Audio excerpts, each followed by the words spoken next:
आप सभी भाई-बहनों का सर्व कल्याण वृक्ष की प्रश्नोत्तर ज्ञान कक्षा में एक बार फिर स्वागत है। आज की चर्चा हम करने जा रहे हैं कि बुद्धि में समय के रहते-रहते विवेक शक्ति जगाओ। देखिए, अक्सर एक साधारण मनुष्य बुद्धि और विवेक शक्ति में कोई विशेष अंतर समझता नहीं। देखिए, बुद्धि तो पशुओं में भी होती है, पक्षियों में भी होती है, कीड़े-मकोड़ों में भी होती है, मच्छर में भी होती है। आप किसी मक्खी को पकड़ने की कोशिश करो, वो भी अपने जीवन की रक्षा के लिए वो भागती है। चींटी का भी रास्ता यदि आप कहीं रोकते हो, वो भी अपना रास्ता बदल देती है। पक्षी, पशु, देखिए इन सभी स्थितियों को आपको ज्ञानपूर्वक समझना है। परमात्मा ने इन विषय से नीचे की सभी जोनियों को क्रमशः एक जीवन के स्तर के अनुसार बुद्धि पहले ही दी है, लेकिन उस बुद्धि का स्तर बहुत ही एक उनके जीवन तक ही संबंध रखता है। वो अपने जीवन में विवेक शक्ति जगा नहीं सकते। देखिए, विवेक शक्ति जगाने का अभिप्राय एक सात्विक बुद्धि से है। अब देखिए ना, राजसी बुद्धि और तामसी बुद्धि, ये तो विषय भोगों से प्रेरित होकर ही बनी रहती है। लेकिन इन दोनों स्थितियों में अंतर बहुत ही सूक्ष्म स्तर पर है। कि आप अपने परिवार में बच्चों को 2.5-3 वर्ष के होते हैं, उनको प्ले स्कूल में भेज देते हो, प्राइमरी शिक्षा और भी देखिए आगे, ये सब भौतिक एक बुद्धि का विकास करने के लिए कि बच्चे को उठना बैठना आ जाए। तो देखिए अपने जीवन के लगभग 20-25 वर्ष अपनी बुद्धि की एक विकसित अवस्था लाने के लिए ही करते हैं। 12वीं कक्षा तक स्कूल जाते हैं, फिर कॉलेज की फिर और कॉलेज के बाद भी ऊँचे-ऊँचे संस्थानों में जो आप हम शिक्षा ग्रहण करते हैं, वो कोई विवेक शक्ति उसमें जागृत नहीं होती है, बुद्धि विकसित होती है। चाहे आप बड़े से बड़े कोई एक औद्योगिक एक विशेष स्थितियाँ यानी कि बड़े-बड़े जो संस्थान हैं, जिनमें अक्सर देखिए औद्योगिक घरानों के लोग तो आजकल विदेशों में भी उस शिक्षा को ग्रहण करने के लिए भेजते हैं। तो इन सब स्थितियों का संबंध एक भौतिक बुद्धि से है। भौतिक बुद्धि का अभिप्राय केवल एक राजसी स्थितियों से विशेष स्तर पर होता है।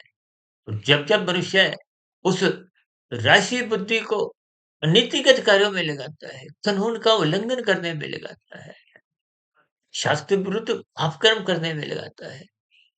देखिए आजकल डिजिटल अपराध होने कितने गहरे तल पे बढ़ते जा रहे हैं। आजकल तो देखिए डिजिटल अरेस्ट के भी कुछ स्थितियाँ आप और हम महसूस करते हैं। तो ये सब बुद्धि का एक दुरुपयोग है। या यूँ कहो कि देखिए जब आप धन कमाने के लिए बुद्धि को विकास करते हो, देखिए आप और हम अपने जीवन के जो 20-25 वर्ष लगाते हैं, उसका उद्देश्य क्या है?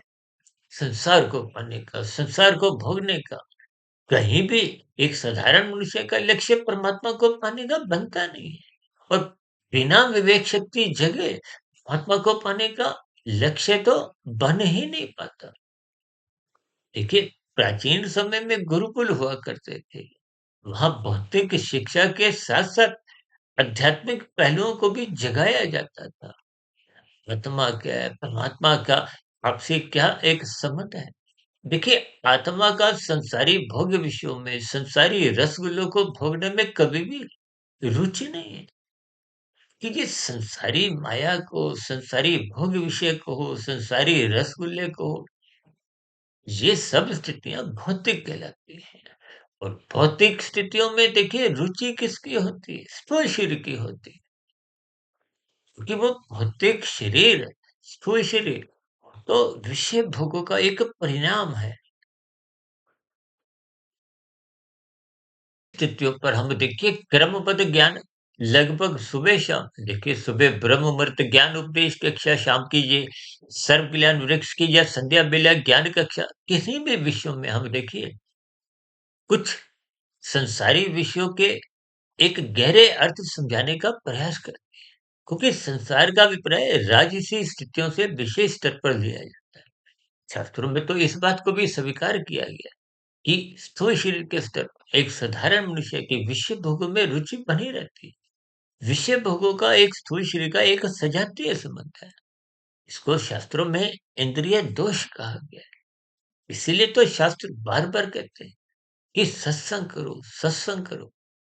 अब मनुष्यों के लिए सत्संग करना अनिवार्य है। यहाँ तक इसीलिए कहा गया है ताकि उसका रजोगुण बिगड़े नहीं। शास्त्र यहाँ तक कहते हैं कि जो मनुष्य सत्संग नहीं करता उसके जीवन में पशु वृत्तियां पशु वृत्तियों का अभिप्राय क्या है? जब आपका हमारा जीवन अर्थ और काम की स्थितियों में ही उलझा रहता है। देखिए जो चार पुरुषार्थ हैं, धर्म अर्थ काम मोक्ष। अब मोक्ष की स्थितियां तो देखिए परमात्मा को पाने का एक लक्ष्य बनने की स्थितियां हैं। जब संसार से विषय भोगों से ज्ञान पूर्वक वैराग्य होता है, अन्यथा आपका हमारा जो अर्थ है, अर्थ का अभिप्राय देखिए पदार्थों से लो, तमोगुण से लो। देखिए सभी पदार्थों को तमोगुण से जोड़ा गया है। यूँ तो शास्त्रों में आपका शरीर, मेरा शरीर, ये पृथ्वी, जल, अग्नि, वायु, आकाश का बना है। ये भी तामसिक पदार्थ है। इनके पीछे का जो सूक्ष्म कारण है 5 भोग विषय, गंध, रस, रूप, स्पर्श, शब्द को सूक्ष्म भूत भी कहा जाता है, तन्मात्रा भी कहा जाता है। इन भोग विषयों का परिणाम ही आपका मेरा स्थूल शरीर माता के गर्भ में 9 माह की एक स्थिति में विकसित होता है। देखिए इन सभी स्थितियों को हमें शाब्दिक स्तर पर इसके ज्ञान विज्ञान को समझना है। प्रकृति को क्रमबद्ध तरीके से 3 गुणों की स्थितियों को आपके हमारे 3 शरीरों का जो एक संबंध है, इस संबंध को ज्ञानपूर्वक समझना चाहिए। भोग दृष्टिकोण से यदि आप इन सभी स्थितियों में उलझ जाते हो, तो फिर देखिए सात्विक बुद्धि भी रह नहीं पाती। सात्विक बुद्धि रहने पे ही आपका हमारा सत्संग श्रद्धापूर्वक होता है, जिज्ञासा पूर्वक होता है। गुरु के प्रवचनों को आप और हम फिर आदर पूर्वक सुनते हैं। शास्त्रों का स्वाध्याय में आपका हमारा मन टिकता है। ये सभी स्थितियाँ विवेक शक्ति जगाती हैं और विवेक शक्ति जगने पे के भीतर शास्त्रों का ज्ञान विज्ञान समझने की एक विशेष शक्ति बन जाती है। तो फिर परमात्मा को पाने का ही लक्ष्य बन जाता है।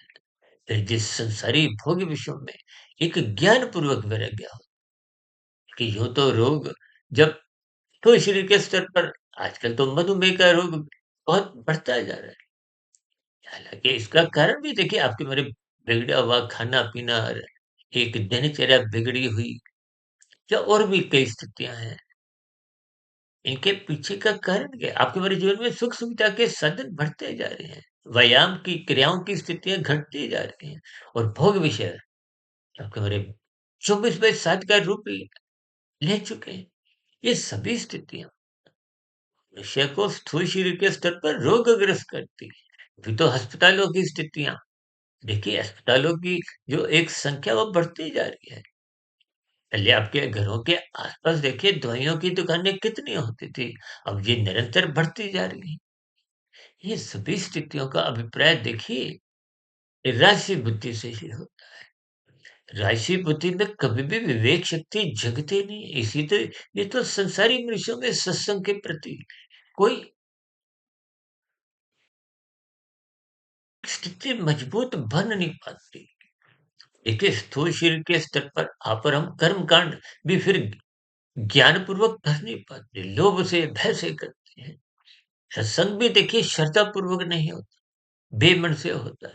लेकिन बेमन से इन सभी स्थितियों की कोई निंदा नहीं है, क्योंकि आरंभिक स्तर पर देखिए जैसे बच्चे रोते-धोते स्कूल जाते हैं आरंभिक कक्षाओं में, प्ले स्कूल, पहली कक्षा, दूसरी कक्षा, 8वीं 10वीं कक्षा में तो बच्चों का रोना-धोना बंद हो जाता है।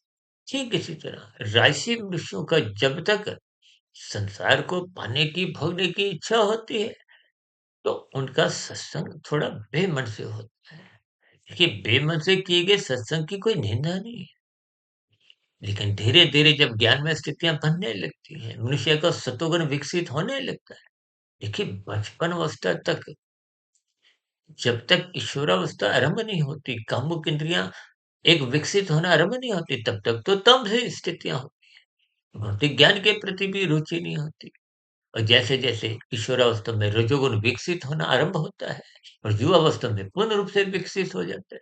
शास्त्रों में स्त्री-पुरुष के आपसी आकर्षण को एक रजोगुण से जोड़ा गया है। ये तो युवावस्था में देखिए एक विवाह का संस्कार रखा गया है। तो आपके हमारे जीवन में देखिए 16 संस्कार हैं। उन 16 संस्कारों में विवाह के संस्कार का एक विशेष महत्व है कि तन के स्तर पर युवावस्था में कोई बिगाड़ नहीं आया। आजकल तो देखिए लिव इन रिलेशनशिप की स्थितियाँ कुछ बिगड़ती जा रही हैं। इसका अभिप्राय क्या है? कि सात्विक स्थिति कमज़ोर है। सात्विक स्थिति कमज़ोर में तो देखिए विवेक शक्ति जगती ही नहीं। और विवेक शक्ति जगने पे तो देखिए परमात्मा को पाने का लक्ष्य बढ़ जाता है। विवेक शक्ति ही आपको में कर्म योग, ज्ञान योग, भक्ति योग की स्थितियों में एक मजबूती से एक स्थिति प्रदान करती है। कि इन सभी स्थितियों को आपको में क्रमबद्ध तरीके से ज्ञानपूर्वक समझना है। इसलिए तो शास्त्र कहते हैं सत्संग करो। जिसके जीवन में सत्संग की कमजोरी होती है, उसके जीवन में ये आहार, मैथुन, निद्रा, भय जो 4 पशु वृत्तियाँ हैं, ये मजबूत स्थिति में रहती है। तो फिर पशु और मनुष्य में कोई विशेष अंतर नहीं हो। ये सत्संग की स्थितियाँ ही पशुओं से मनुष्यों को अलग करती हैं। और यदि मनुष्य सत्संग नहीं करता, केवल अपनी बुद्धि में ही विकास लाता है। देखिए, बुद्धि में विकास लाने की कोई निंदा नहीं है, लेकिन जब तक सात्विक स्थितियाँ मजबूत नहीं होती, यूँ तो देखिए युवावस्था, प्रौढ़ावस्था में रजोगुण की प्रधानता होती है। और वृद्धावस्था आते-आते कुछ सत्वगुण विकसित होना आरंभ हो जाता है। उसका कारण क्या है? रजोगुण की स्थितियों के कुछ परिणाम आने लगते हैं। जीवन की सच्चाई का पता चलने लगता है। तो वो सभी स्थितियाँ, ज्ञान में स्थितियाँ बनने से फिर परमात्मा के प्रति कुछ रुचि जगने लगती है। सर आप देखोगे ना कि सत्संग में वृद्धावस्था के लोग अधिक होते हैं। देखिए इन सच्चाई को आपको में ज्ञानपूर्वक स्वीकारना होगा। और ये जो हम बार-बार कहते हैं कि अपनी बुद्धि में विवेक शक्ति जगाओ। इसका मतलब क्या है? कि रजोगुण मर्यादा में रहो। सात्विक स्थिति मजबूत होने से ही उसमें विवेक शक्ति जगने की संभावना होती है। परमात्मा की ओर मुड़ने की एक संभावना जगती है। सर हम कहते हैं ना, शास्त्रों का स्वाध्याय करो, ब्रह्म मुहूर्त में उठो, रात को मनात्मक स्थितियों से बचो। देखिए सभी स्थितियों को सात्विक बनाने से ही कर्म से विवेक शक्ति जगने के आसार बनते हैं। यदि आप ब्रह्म मुहूर्त में उठते नहीं हो तो विवेक शक्ति जग नहीं पाती। तो फिर दिन में राष्ट्रीय स्थितियाँ प्रधान बनी रहती हैं, जिसके फलस्वरूप संसार को पाने की, भोगने की आप पर हम छलांगे लगाते हैं। और उन्हीं छलांगों में जब मनुष्य प्रमाद में गिर जाता है, सत्वगुण की कमजोरी अधिक हो जाती है या यूं कहो कि राशि स्थितियों पर सत्वगुण का नियंत्रण कमजोर हो जाता है, तो फिर ऐसी स्थितियों में प्रमादमय स्थितियां बनती हैं। प्रमादमय स्थितियां देर सवेर मनुष्य को तमोगुण में गिराती हैं, आलस्य में गिराती हैं। मनुष्य छोटे रास्तों का इस्तेमाल करता है, जिसके फलस्वरूप कानून का भी उल्लंघन करने में वो हिचकता नहीं है। और शास्त्र विरुद्ध कब कितने पाप कर्म कर जाता है, मनुष्य को इसका बोध नहीं रहता। इन सभी स्थितियों को मैंने देखिए क्रमबद्ध तरीके से समझाने का एक प्रयास किया है। इन सभी स्थितियों पर आप भी गहरे तल पर चिंतन कीजिए, ताकि कि हमारी बुद्धि सात्विक बनी रहे। सात्विक बुद्धि निरंतर बनी रहने से ही विवेक शक्ति जगने लगती है, जिसके लिए आपको में रात को भावनात्मक स्थितियों से बचना होगा, ब्रह्म मुहूर्त में उठना होगा। ये सभी स्थितियाँ हमारा रजोगुण एक मर्यादा में रखती हैं। रजोगुण में मर्यादा बने रहने से मनुष्य कभी भी तमोगुण में नहीं गिरता। समुद्र में गिरने पे तो देखिए तामसिक बुद्धि बन जाती है, अनीतिगत कार्य सहज ही होने लगते हैं। तो फिर वो सभी स्थितियाँ कानून का उल्लंघन करवाती हैं, शास्त्र विरुद्ध कब कितने पाप कर्म करवाने को बाध्य कर देती है, मनुष्य को बहुत नहीं रहती।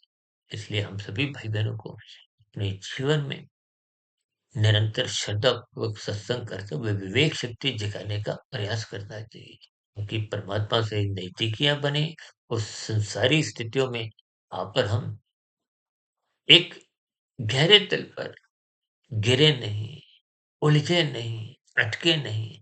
इन सभी स्थितियों के आपको अर्थ भावार्थ ज्ञानपूर्वक समझने चाहिए, ताकि कि हमारी विवेक शक्ति क्रमशः जगने लगे।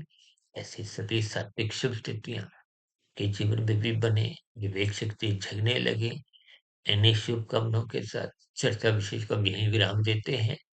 आप किसी भाई बंधु का भी आपकी वीडियो संबंधित कोई मन में प्रश्न उठ रहा हो, कोई मेरी कही गई बातें आपको तर्कसंगत सही नहीं लगी हो, आधी-अधूरी लगी हो, या कही गई बातों पर आपका कोई एक आपत्ति हो, शिकायत हो, इन सभी स्थितियों का नीचे दिए गए कमेंट्स बॉक्स देखिए आपके प्रश्नों का, सुझावों का और शिकायतों का नीचे दिए गए कमेंट्स बॉक्स पर सदा ही स्वागत है। इस चर्चा विषय को ध्यानपूर्वक, धैर्यपूर्वक, गंभीरतापूर्वक सुनने के लिए आप सभी भाई-बहनों का बहुत-बहुत धन्यवाद।